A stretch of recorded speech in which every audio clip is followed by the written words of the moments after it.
build a civilian force. Chairman Richard Gordon of the Philippine Red Cross will join us later in the show to tell us more about Red Cross 143. Gone a long Glad while. to be here, yes, I know. Okay, we're talking about the Red Cross today. Let's talk about the event first, the Million Volunteer Run. Why have an event like this? Well, we want to make sure that people become conscious of the fact that they need to volunteer. The Red Cross law, although we're not government, there is a requirement for a law. And one of that, so that we would recognize the Geneva Convention. But the Red Cross is actually a volunteer organization. That's right. All over the world we have volunteers. We want to establish the fact that because we have so many disasters here, we will be needing volunteers who will be our eyes, our ears, our hands, our feet, our sources of revenue, our sources of blood, so that we can feel the national self-worth that we are so looking for all the time. And we want to establish that fact that we are not a corrupt nation, we are a nation of humanitarian people. Of course. That's what we want to establish. Okay, pero for you asking for more volunteers doesn't really mean that you're lacking in volunteers. No, we're not. Of course, you just can't get enough. Yes, but what we want is to establish volunteers all the way down to the barangay, to the schools, right, to the workplace. In fact, I'm talking to a big company today about that. What we want to do is be able to make sure that they can help reduce the risk of reduction by predicting what the hazards are and then improving their capability so that we can reduce the hazard. And you reduce the hazard by knowing that this is what you do. You increase the capability of the community, whether you're in the workplace, whether you're in the factory or in the school or anywhere else. At the same time, we want to get information just on time, all the time. I created a mantra in the Red Cross: always first, always ready, always there. Always first to receive the information, always ready, and always there on the site. So much so that now, when there is an insurgency battle going on, let's say in Bicol, we would know right away.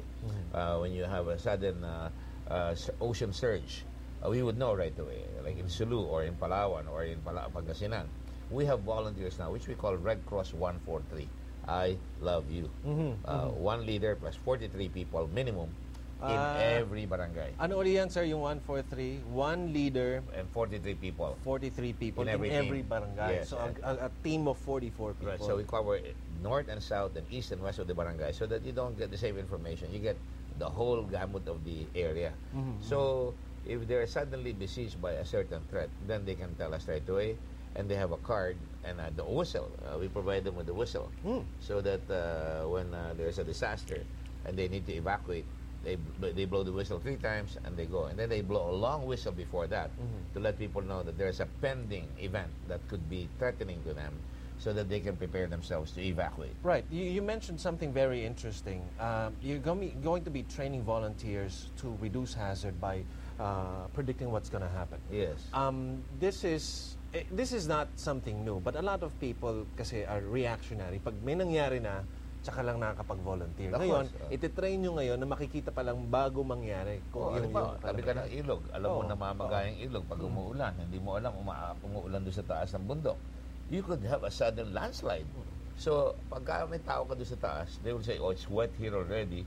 Make sure na ang tao alam yan so that they can move away. The simplest definition sa akin ng hazard risk reduction is if you're beside a mountain or living in a mountain, when it rains, get out of there for a moment so that you don't die. Your family is safe, you take your important stuff, and you stay away from that mountain. Or if you're beside the river, the rivers could suddenly be blocked upstream, and all of a sudden it goes down, like what happened in Sandong.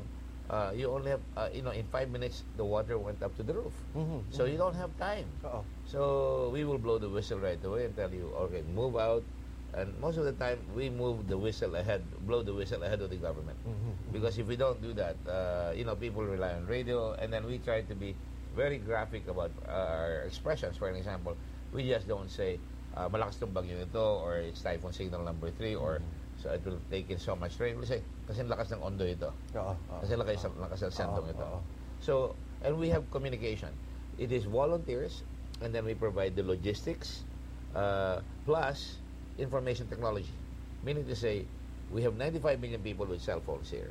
They can text us, they can call us, they can email us at our headquarters. If you call 143 now, they will answer at the National Operations Center of the Red Cross. And this is connected to all the chapters, and all the barangays. So daya lang, 143. That's Diretso right. na yun. Diretso na yan. You see an accident, kailangan mo ng ambulansya, Oo, you're in NLEX, kailangan namin ng ambulansya rito. We have a Red Cross in Bulacan, in Pampanga, that can send the ambulance right away. Anywhere you are, we can send an ambulance right away.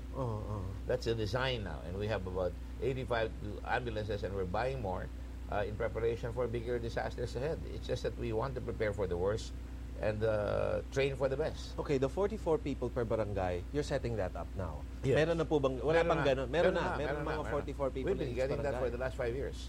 Ganun. Yeah, but we want to sustain them also. That's why they have ID cards. They can also be sources of blood. For example, when you call 143 now, they'll tell you we have 3,339 bags of blood, and we have 1,000 plus bags of O, and we have 700 bags of B, and et cetera, and then we have 343 of AB.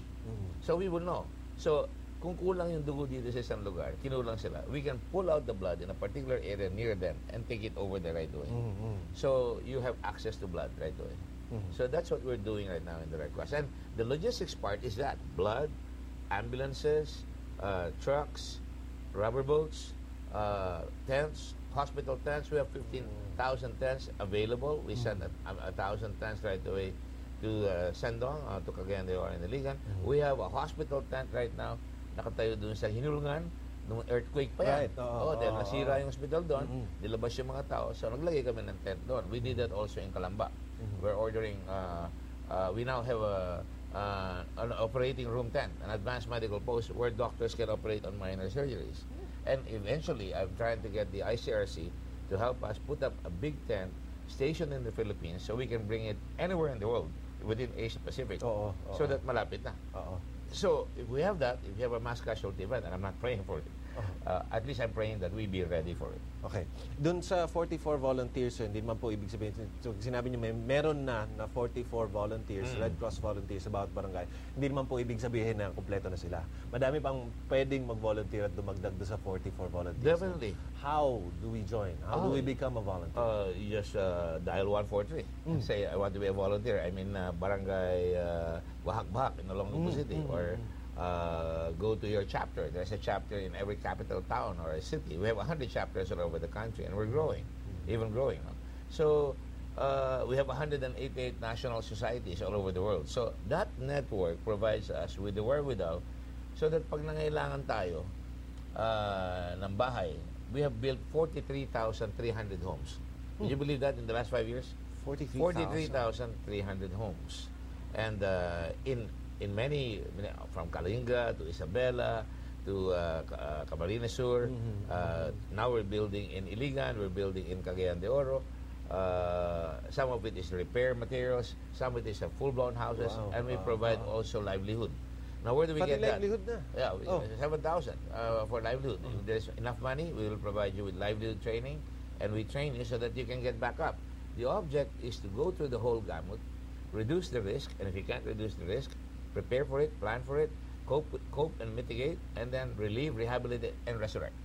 That's what we want to do. Kumpletuhin. Yeah, kumpletuhin. That's why I wrote a song, When the World No Longer Watches, we still do what must be done. That's a song. Right, You made a song. I made a song. With Tina Bilamidan, excellent writer. Okay. Excellent composer. Okay. Doon sa pag-training, sir, kung if someone is going to volunteer, ano pong matututunan niya? How long is he going to train to become? Basic lang. He is like our reporter. Meron hong tumaso ang tubig dito. Tumataso. Malakas yung ulan dito. Okay, we'll check him out. If the typhoon is headed your way, we'll tell you this it's headed your way. We'll send you a text. And then, pag andyan na, we'll say, how are you guys out there? Then they'll text us. And then, what they see, what they hear, they must be intelligible. They make known their observations. What training do they need? We will give them a modicum of training on